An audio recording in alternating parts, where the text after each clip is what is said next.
お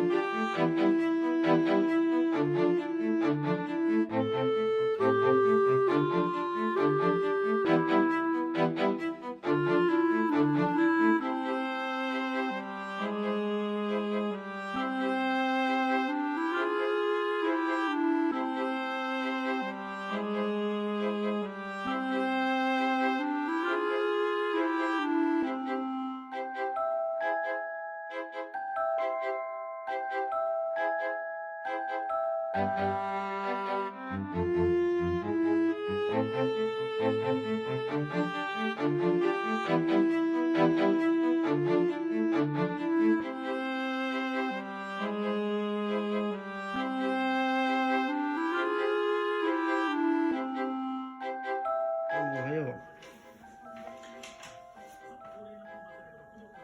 あんた、あれで、マロはあんたおるのにもう全然無視して向こうばっかり行くよ。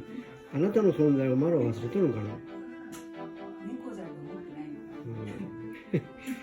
あんた自体も猫じゃ思ってないんじゃないの。